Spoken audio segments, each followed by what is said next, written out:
ഇന്ന് ക്രിസ്തുമസ്, എൽദാ പെരുന്നാൾ, ബൈബിൾ ഞായറാഴ്ചയായി കൂടി തിരുസഭ ആഘോഷിക്കുന്ന ദിനം. ഒരു രക്ഷകനെ കാത്തിരുന്ന ജനം മനുഷ്യാവതാരം ചെയ്ത മിശിഹായിൽ ലോകരക്ഷകനെ ദർശിച്ച് ആരാധന സമർപ്പിച്ച പുണ്യദിനം. എൽദാ പെരുന്നാൾ ആഘോഷിക്കുന്ന തിരുസഭാ മാതാവ് രക്ഷകനായ യേശു ക്രിസ്തുവിൻ്റെ ജനനത്തിൽ വിചിന്തനത്തിനായി നൽകുന്ന സുവിശേഷ ഭാഗം വിശുദ്ധ മത്തായിയുടെ സുവിശേഷം 2-ാം അധ്യായം 1 മുതൽ 12 വരെയുള്ള തിരുവചനങ്ങളാണ്. ഹെറോദേസ് രാജാവിൻ്റെ കാലത്ത് യൂദയായിലെ ബേത്ലഹേമിൽ യേശു ജനിച്ചപ്പോൾ പൗരസ്ത്യ ദേശത്തു നിന്ന് ജ്ഞാനികൾ ജെറുസലേമിലെത്തി. അവർ അന്വേഷിച്ചു, എവിടെയാണ് യഹൂദന്മാരുടെ രാജാവായി ജനിച്ചവൻ? ഞങ്ങൾ കിഴക്ക് അവൻ്റെ നക്ഷത്രം കണ്ട് അവനെ ആരാധിക്കാൻ വന്നിരിക്കുകയാണ്. ഇത് കേട്ട് ഹെറോദേസ് രാജാവ് അസ്വസ്ഥനായി. അവനോടൊപ്പം ജെറുസലേം മുഴുവനും. അവൻ പ്രധാന പുരോഹിതന്മാരെയും ജനത്തിൻ്റെ ഇടയിലെ നിയമജ്ഞരെയും വിളിച്ചുകൂട്ടി ക്രിസ്തു എവിടെയാണ് ജനിക്കുന്നതെന്ന് ചോദിച്ചു. അവർ പറഞ്ഞു, യൂദയായിലെ ബേത്ലഹേമിൽ. പ്രവാചകൻ എഴുതിയിരിക്കുന്നു, യൂദയായിലെ ബേത്ലഹേമേ, നീ യൂദയായിലെ പ്രമുഖ നഗരങ്ങളിൽ ഒട്ടും താഴെയല്ല. എൻ്റെ ജനമായ ഇസ്രായേലിനെ നയിക്കാനുള്ളവൻ നിന്നിൽ നിന്നാണ് ഉത്ഭവിക്കുക. അപ്പോൾ ഹെറോദേസ് ആ ജ്ഞാനികളെ രഹസ്യമായി വിളിച്ച് നക്ഷത്രം പ്രത്യക്ഷപ്പെട്ടത് എപ്പോഴെന്ന് സൂക്ഷ്മമായി ആകാംക്ഷയോടെ അന്വേഷിച്ചറിഞ്ഞു. അവൻ അവരെ ബേത്ലഹേമിലേക്ക് അയച്ചുകൊണ്ട് പറഞ്ഞു, പോയി ശിശുവിനെ പറ്റി സൂക്ഷ്മമായി അന്വേഷിക്കുക. അവനെ കണ്ടു കഴിയുമ്പോൾ ഞാനും ചെന്ന് ആരാധിക്കേണ്ടതിന് എന്നെയും അറിയിക്കുക. രാജാവ് പറഞ്ഞത് കേട്ടിട്ട് അവർ പുറപ്പെട്ടു. കിഴക്ക് കണ്ട നക്ഷത്രം അവർക്ക് മുൻപേ നീങ്ങിക്കൊണ്ടിരുന്നു.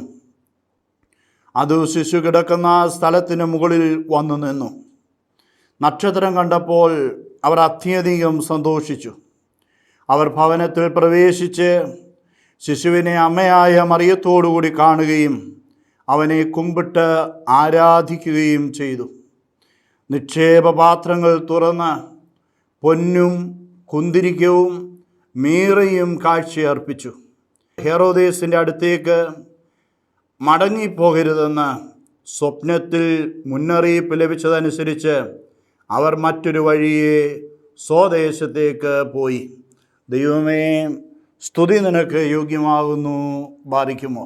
കേരള ക്രിസ്ത്യാനികൾ ക്രിസ്തുമസ് എന്ന പദപ്രയോഗം ഉപയോഗിച്ചു തുടങ്ങിയത് 20-ാം നൂറ്റാണ്ടിലാണ്. ഇംഗ്ലീഷുകാർ വന്നതിന് ശേഷം. പോർത്തുഗീസുകാരുടെ കാലത്ത് നത്താൾ എന്ന് പറഞ്ഞിരുന്നു. 20-ാം നൂറ്റാണ്ടിന് മുൻപ് ക്രിസ്തുവിൻ്റെ ജനന തിരുനാളിന് എൽദാ തിരുനാളെന്നും പിറവി തിരുനാളെന്നും പറഞ്ഞിരുന്നു. എൽദാ എന്നതിനർത്ഥം പിറവി എന്നാണ്. ഉദയംപേരൂർ സുനോദോസിൻ്റെ കാനോനുകളിൽ പിറവി എന്നാണ് ഉപയോഗിച്ചിരിക്കുന്നത്. അന്ത്യോക്യൻ ക്രമത്തിൽ എൽദോ പെരുന്നാൾ എന്നുപയോഗിക്കുന്നു. ഈ തിരുവചന ഭാഗം ജ്ഞാനികളുടെ സന്ദർശനം എന്നാണ് അറിയപ്പെടുക. ജ്ഞാനികൾ രക്ഷകനെ സന്ദർശിക്കുന്നത് മറ്റു സുവിശേഷങ്ങൾ രേഖപ്പെടുത്തിയിട്ടില്ല. ബേത്ലഹേമിനെ യൂദയായിലെ ബേത്ലഹേം എന്നാണ് മത്തായി സുവിശേഷകൻ വിശേഷിപ്പിക്കുക.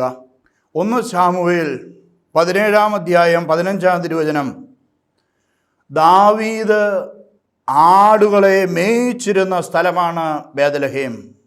യഹൂദരുടെ രാജാവായി ജനിച്ചവൻ എവിടെ എന്ന് ജ്ഞാനികളുടെ ചോദ്യത്തിന് ഫരീസേയരും നിയമജ്ഞരും നൽകുന്ന മറുപടി യൂദയായിലെ ബേത്ലഹേം എന്നാണ്. റോമൻ സാമ്രാജ്യത്തിൻ്റെ ഭാഗമായിരുന്ന യൂദയായെ BC 37 മുതൽ BC 4 വരെ ഭരിച്ചത് ഹെറോദേസ് മഹാരാജാവാണ്. ഇദ്ദേഹത്തിൻ്റെ കാലത്താണ് യേശു ജനിക്കുന്നത്. 25-ാം വയസ്സിൽ ഗലീലിയുടെ ഗവർണറായ ഹെറോദേസിന് രാഷ്ട്രീയ സ്വാധീനം മൂലം BC 40 റോമൻ സെനറ്റ് യഹൂദരുടെ രാജാവായി നിയമിച്ചു. 10 ഭാര്യമാരുണ്ടായിരുന്ന ഹെറോദേസ് BC 4 മരിക്കുന്നതുവരെയും രാജാവായി തുടർന്നു. സിംഹാസനത്തിന് എതിരായിരുന്ന ഏത് ശത്രുക്കളെയും നിഷ്കരുണം ഇദ്ദേഹം കൊന്നൊടുക്കി. തൻ്റെ 3 മക്കളെ കൊല ചെയ്യിച്ചു. യഹൂദ പ്രമാണികളിൽ പലരെയും വധിക്കുവാൻ കൽപ്പന പുറപ്പെടുവിച്ചു. ലോകം കണ്ട ഏറ്റവും വലിയ ശിശുഹത്യയ്ക്ക് കൽപ്പന പുറപ്പെടുവിച്ചത് ഹെറോദേസാണ്. ജെറുസലേം ഭരണം കൈയടക്കിയ ഹെറോദേസ് ജെറുസലേം ദേവാലയത്തിൻ്റെ പുനരുദ്ധാരണമടക്കം ധാരാളം നിർമ്മാണ പ്രവർത്തനങ്ങൾ വഴി പ്രസിദ്ധനായി. ഹെറോദേസിന് റോമ ചക്രവർത്തിയോടുള്ള മമത നിമിത്തം യഹൂദ നേതൃത്വത്തിന് ഇദ്ദേഹത്തോട് അമർച്ച ഉണ്ടായിരുന്നു. യഹൂദ വംശജനല്ലാത്ത ഒരാൾ യഹൂദരുടെ രാജാവായി നിയമിക്കപ്പെട്ടു എന്നതും അസ്വീകാര്യതയ്ക്ക് കാരണമായി. അധികാരവും അത് നൽകുന്ന സുഖങ്ങളും മനുഷ്യനെ ചിലപ്പോഴെങ്കിലും അന്ധനാക്കും. സിംഹാസനം നിലനിർത്താനുള്ള പോരാട്ടവും നിർമ്മാണ പ്രവർത്തനങ്ങളും പേര് അനശ്വരമാക്കലും ലൗകിക പ്രസിദ്ധി നേടിയുള്ള യാത്രയും ഏതൊരുവനെയും ആത്മീയ അന്ധനാക്കും. യേശു ജനിച്ചപ്പോൾ ഹെറോദേസ് രാജാവും ജെറുസലേം മുഴുവനും അസ്വസ്ഥനായി. ഏദോമ്യനായ ഹെറോദേസ് അസ്വസ്ഥനാകാൻ കാരണം ബാലാമിൻ്റെ പ്രവചനമാണ്. സംഖ്യാപുസ്തകം 24-ാം അധ്യായം 18-ാം തിരുവചനം. ഏദോം അന്യാധീനമാകും. രക്ഷകനായ മെശിഹായെ തിരിച്ചറിയാനും അംഗീകരിക്കുവാനും ഹെറോദോസിനും യഹൂദ നേതൃത്വത്തിനും കഴിഞ്ഞില്ല. ഹെറോദേസും പ്രധാന പുരോഹിതരും ജനത്തിൻ്റെ ഇടയിലെ നിയമജ്ഞരും രക്ഷകനെ തിരസ്കരിച്ചപ്പോൾ പൗരസ്ത്യ ദേശത്തു നിന്ന് വന്ന വിജാതിയർ യേശുവിനെ യഹൂദരുടെ രാജാവായി തിരിച്ചറിയുന്നു. ദൈവിക വെളിപ്പെടുത്തലിൻ്റെ ഭാഗമായി അത്ഭുത നക്ഷത്രം നയിച്ച വഴിയെ വന്ന വിജാതീയ പൗരസ്ത്യ ജ്ഞാനികൾ സാർവത്രിക രക്ഷകനായ യേശുവിനെ ആരാധിക്കുന്നു. മത്തായി സുവിശേഷകൻ്റെ വംശാവലി വിവരണത്തിൽ വിജാതീയരായ 4 സ്ത്രീകളെ കാണാം. ഇവരിൽ 3 പേരും കൂടാതെ വംശാവലിയിലെ ഏതാനും രാജാക്കന്മാരും പാപികളാണ്. നീതിമാന്മാരും പാപികളും ഉൾക്കൊള്ളുന്ന സകല ജനതയുടെയും രക്ഷകനാണ് യേശു. പാലസ്തീനായിലുള്ള പൗരസ്ത്യ ദേശം ജോർദാൻ അക്കരെയാണ്. കാഴ്ച സമർപ്പണം സൂചിപ്പിക്കുന്നത് പൗരസ്ത്യർ അറേബ്യയിൽ നിന്ന് വന്നവരാണെന്നാണ്. പൗരസ്ത്യ ജ്ഞാനികൾ പുരോഹിത ഗണത്തിൽപ്പെട്ടവരും ജ്യോതിഷം അഭ്യസിച്ചിരുന്നവരുമായിരുന്നെന്ന് ഹെറോഡോട്ടസ് പറയുന്നു. പൗരസ്ത്യ ജ്യോതിശാസ്ത്രജ്ഞരായ ഈ ജ്ഞാനികളാണ് യേശുവിൻ്റെ രാജ്യത്വം ആദ്യമായി അംഗീകരിച്ച വിജാതിയർ. ജെറുസലേമിൻ്റെ ഭാവി മൗത്വത്തെക്കുറിച്ചുള്ള യെശയ്യാ പ്രവചനത്തിൽ എല്ലാ ജനതകളും രാജാക്കന്മാരും ജെറുസലേമിലേക്ക് വരുന്നതായി പറയുന്നു. യെശയ്യാ പ്രവാചകന്റെ പുസ്തകം 60-ാം അധ്യായം 3-4 തിരുവചനങ്ങൾ. യെശയ്യാ 49:7, യെശയ്യാ പ്രവാചകൻ 60-ാം അധ്യായം 10-ാം തിരുവചനം, 72-ാം സങ്കീർത്തനം 10-ാം തിരുവചനം, 72-ാം സങ്കീർത്തനം 15-ാം തിരുവചനം എന്നീ തിരുവചനങ്ങളുടെ പശ്ചാത്തലത്തിൽ പൗരസ്ത്യ ജ്ഞാനികൾ പൗരസ്ത്യ രാജാക്കന്മാരായി ചിത്രീകരിക്കുവാൻ തുടങ്ങി. വിജാതീയ രാജാക്കന്മാർ നൽകുന്ന ബഹുമാനത്തെയും പ്രണാമത്തെയും കാഴ്ച അർപ്പണത്തെയും കുറിച്ചാണ് ഈ പ്രതിപാദ്യങ്ങൾ. 7-ാം നൂറ്റാണ്ടിൽ പൗരസ്ത്യ ജ്യോതിശാസ്ത്രജ്ഞന്മാർ മെൽക്കിയോർ, കാസ്പർ, ബാൽത്തസാർ എന്നീ പേരുകളിൽ അറിയപ്പെട്ടു. വിജാതീയരും സാധാരണക്കാരും ജ്യോതിശാസ്ത്രജ്ഞരും സ്വീകരിക്കുന്നതും സ്വജാതീയരും രാജാക്കന്മാരും പുരോഹിത പ്രമുഖന്മാരും സമൂഹത്തിലെ സമുന്നതരും തിരസ്കരിക്കുന്നതുമായ സാർവത്രിക രക്ഷ സൂചിപ്പിക്കുന്നത് ലൗകിക സുഖങ്ങൾ നൽകുന്ന ആത്മീയ അന്ധതയുടെ പാഠങ്ങളാണ്. ബേതലഹേം ജെറുസലേമിന് തെക്കുകിഴക്ക് ഭാഗത്തുള്ള ചെറിയ ഗ്രാമം. ഹെബ്രായ ഭാഷയിൽ അപ്പത്തിൻ്റെ ഭവനം എന്നർത്ഥം. ദാവീദ് മുഖാന്തരം ദാവീദിൻ്റെ പട്ടണം എന്ന് പ്രസിദ്ധിയാർജിച്ച ഗ്രാമം. ദാവീദിൻ്റെ വംശത്തിലും പട്ടണത്തിലും ജനിച്ച യേശുവിനായി യുഗങ്ങൾക്ക് മുൻപേ ഒരുക്കപ്പെട്ട ഗ്രാമം. വിജാതീയരും സ്വജാതീയരും ഉറ്റുനോക്കിയ സകല ജനതയുടെയും രക്ഷ ഉദിച്ച പട്ടണം. സംഖ്യാപുസ്തകം 24-ാം അധ്യായം 17-ാം തിരുവചനം. യാക്കൂബിൽ നിന്ന് ഒരു നക്ഷത്രം ഉദിക്കും, ഇസ്രായേലിൽ നിന്ന് ഒരു ചെങ്കോൽ ഉയരും. രാജാവ് ജനിക്കുമ്പോൾ ആകാശത്ത് ഒരു പുതിയ നക്ഷത്രം പ്രത്യക്ഷപ്പെടുമെന്ന വിശ്വാസം ആദ്യകാലങ്ങളിൽ ഉണ്ടായിരുന്നു. നക്ഷത്രം മെശിഹായെക്കുറിച്ചുള്ള ബാലാമിൻ്റെ പ്രവചനം ഇന്നും അനുസ്മരിപ്പിക്കുന്നു. പൗരസ്ത്യ ജ്ഞാനികൾ രക്ഷകനെ അന്വേഷിച്ച് ജെറുസലേമിലെത്തിയിട്ടും ജെറുസലേം നിവാസികൾ പ്രവചനങ്ങളുടെ ചുരുളുകൾ സൂക്ഷിച്ചതല്ലാതെ രക്ഷകനെ തിരിച്ചറിഞ്ഞില്ല.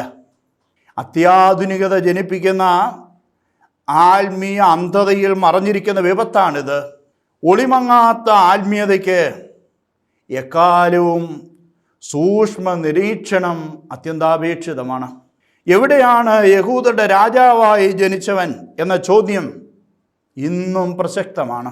ലോകരക്ഷകനെ മാലോകർക്ക് കാണിച്ചു കൊടുക്കുന്നതിന് ക്രിസ്ത്യാനിറ്റി നവീകരിക്കപ്പെടണം. ആത്മീയത വീണ്ടെടുക്കണം.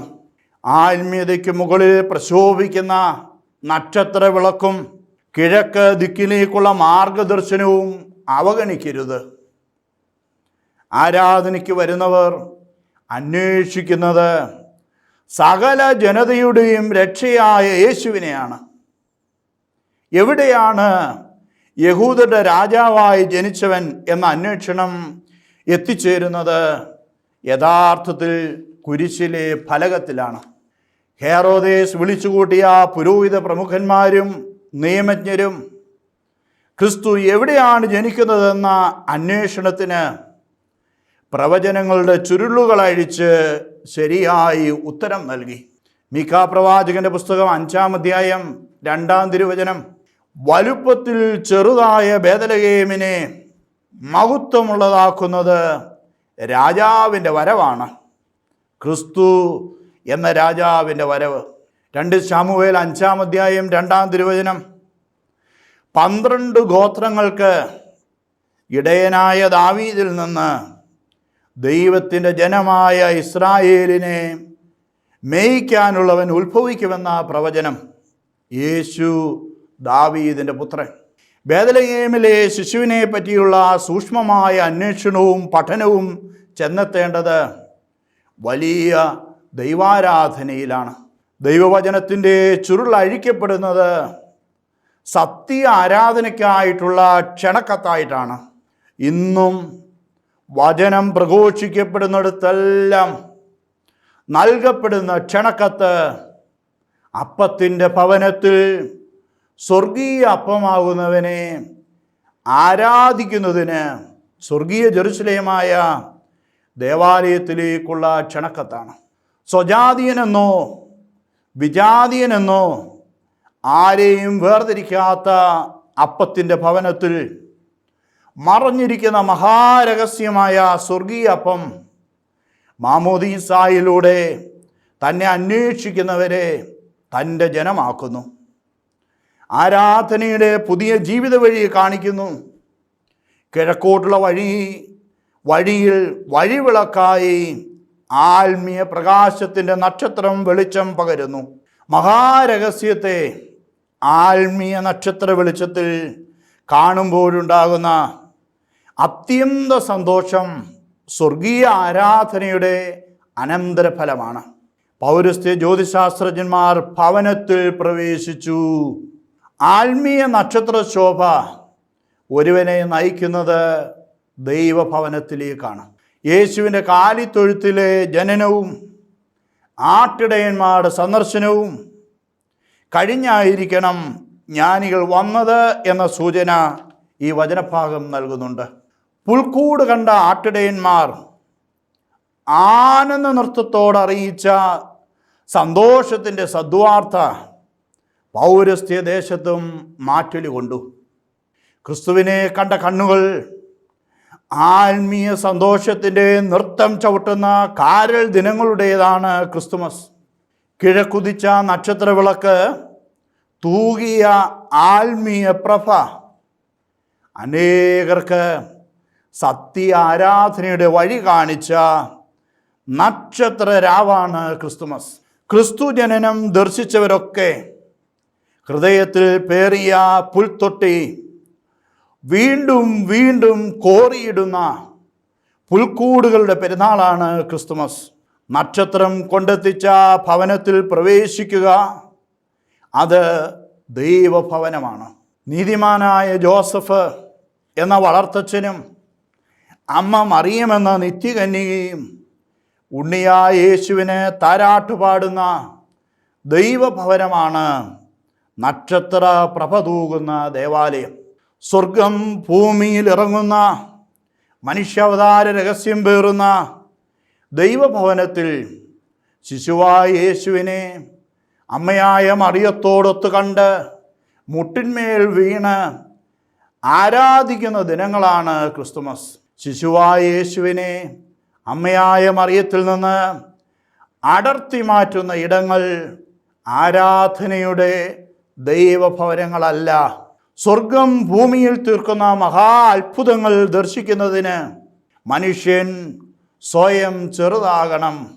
സ്വയം ചെറുതാകുന്നവന് മാത്രമേ പുൽത്തൊട്ടിലെ യേശുവിനെ കാണാനും മുട്ടിന്മേൽ വീണ് ആരാധന സമർപ്പിക്കുവാനും കഴിയുകയുള്ളൂ. വിജാതീയ രാജ്യങ്ങൾ ഇസ്രായേലിൻ്റെ ദൈവത്തിന് സ്വർണവും കുന്തിരിക്കവും മീറയും കാഴ്ച സമർപ്പിക്കുവാൻ കൊണ്ടുവരുമെന്ന പ്രവചനം പൗരസ്ത്യ ജ്യോതിശാസ്ത്രജ്ഞന്മാർ എന്ന വിജാതീയ രാജാക്കന്മാരിലൂടെ നിറവേറി. ഓരോ ദൈവാരാധനയും നമ്മോടാവശ്യപ്പെടുന്നത് സ്വയം എളിമപ്പെടുക, നിക്ഷേപപാത്രങ്ങൾ തുറക്കുക, കാഴ്ച സമർപ്പിക്കുക, പുതിയ വഴിയെ ജീവിതയാത്ര തുടരുക എന്നാണ്. നിക്ഷേപപാത്രങ്ങൾ തുറക്കുക എന്നത് ജീവിതത്തിൽ അമൂല്യമെന്ന് കരുതുന്നതൊക്കെ ദൈവദാനമാണെന്ന തിരിച്ചറിവിനെ സൂചിപ്പിക്കുന്നു. സ്വയം ശൂന്യവൽക്കരണമാണ് ക്രിസ്തുമസിൻ്റെ മഹാസന്ദേശവും ആരാധനയുടെ മഹത്തായ ഭാവവും. പുറപ്പാടിൻ്റെ പുസ്തകം 30-ാം അധ്യായം 23 മുതൽ 33 വരെയുള്ള തിരുവചനങ്ങളിൽ ലേവായ പുരോഹിതന്മാരെയും കർത്താവിൻ്റെ കൂടാരത്തെ അഭിഷേകം ചെയ്യാൻ മീറ ചേർത്ത തൈലം ഉപയോഗിച്ചിരുന്നു. യോഹന്നാൻ്റെ സുവിശേഷം 19-ാം അധ്യായം 39-40 തിരുവചനങ്ങളിൽ മരണാനന്തര ശുശ്രൂഷയ്ക്കും മീറ ചേർത്ത തൈലം ഉപയോഗിച്ചിരുന്നു. ക്രിസ്തുവിൽ രാജകീയ, പ്രവാചക, പൗരോഹിത്യ ദൗത്യങ്ങളുണ്ടായിരുന്നു. പൊന്ന് ക്രിസ്തുവിൻ്റെ രാജ്യത്വത്തെയും മീറ പ്രവാചകത്വത്തെയും കുന്തിരിക്കം പൗരോഹിത്യത്തെയും സൂചിപ്പിക്കുന്നു. സ്വപ്നങ്ങൾ ദൈവിക വെളിപ്പെടുത്തലിൻ്റെ ഉപാധിയായി ചിലപ്പോഴൊക്കെ പ്രത്യക്ഷപ്പെടാറുണ്ട്. പൗരസ്ത്യ ദേശജ്ഞാനികൾക്ക് സ്വപ്നത്തിൽ ലഭിച്ച മുന്നറിയിപ്പാണ് ഹെറോദേസിൻ്റെ അടുത്തേക്ക് പോകരുത് എന്നത്. രക്ഷകനെ നശിപ്പിക്കുവാൻ പദ്ധതിയിടുന്നവരുടെ നേതാവാണ് ഹെറോദേസ്. ഹെറോദേസിൻ്റെ അടുത്തേക്ക് പോകരുത് എന്ന സന്ദേശം മെസ്സിഹായെ ജീവിതത്തിൽ വരവേൽക്കുന്ന എല്ലാവർക്കും പ്രധാനപ്പെട്ടതാണ്. മിശിഹായുടെ വരവിന് മാർഗതടസ്സം സൃഷ്ടിക്കുന്നവരുടെ കാലമാണ് ഇത്. വിശ്വാസ ജീവിതത്തിന് വിലങ്ങുതടിയാകുന്ന ധാരാളം കാര്യങ്ങളും വ്യക്തികളും സമൂഹങ്ങളും ഇന്ന് രൂപപ്പെടുന്നുണ്ട്. രക്ഷകൻ്റെ വരവിന് വഴിയൊരുക്കാത്തവർ ഹെറോദേസ് പക്ഷക്കാരാണ്. അത്തരക്കാരുടെ അടുത്തേക്ക് വിശ്വാസികൾ മടങ്ങിപ്പോകരുത്. ക്രിസ്തുവിനെ കണ്ടുമുട്ടിയവർ പഴയ ജീവിത വഴികളെ ഉപേക്ഷിക്കുന്നവരാണ്. ക്രിസ്തുവിലേക്ക് നമ്മെ നയിക്കാത്തതൊക്കെയും പഴമയുടെ അവശേഷിപ്പുകളാണ്. മറ്റൊരു വഴി ക്രിസ്തുവിനെ പേറുന്ന പുതിയ വഴിയാണ്. സ്വദേശത്തേക്കുള്ള തിരിച്ചുപോക്ക് നഗ്ന നേത്രങ്ങൾ കണ്ട് ഹൃദയം കൊണ്ട് അനുഭവിച്ച് ആരാധിച്ച യേശുവിനെ വഹിച്ചുകൊണ്ടുള്ള സ്വദേശയാത്രയാണ്. ക്രിസ്തുവിനെ കണ്ടുമുട്ടി മറ്റൊരു വഴിയെ സ്വദേശത്തേക്ക് തിരിച്ചുപോക്ക് ജീവിത നവീകരണം ഏറ്റുവാങ്ങിയ പ്രേക്ഷിത യാത്രയാണ്. ഓരോ ക്രിസ്തുമസും ക്രിസ്തു നമ്മിൽ ജനിക്കാനുള്ള ഒരുക്കത്തിൻ്റെയും ആത്മസന്തോഷത്തിൻ്റെയും ദിനങ്ങളാണ്. പൂത്തുലയുന്ന പുൽക്കൂടും പ്രഭചൊരിയുന്ന നക്ഷത്രവും നൃത്തം വയ്ക്കുന്ന കാരളും സത്യാരാധനയുടെ പാതിരാ കുർബാനയും മിശിഹായുടെ തിരുപ്പിറവിയുടെ അനുഗ്രഹം നമുക്കായി നൽകട്ടെ. പിതാവിൻ്റെയും പുത്രൻ്റെയും പരിശുദ്ധ റൂഹായുടെയും തിരുനാമത്തിൽ ആമീൻ.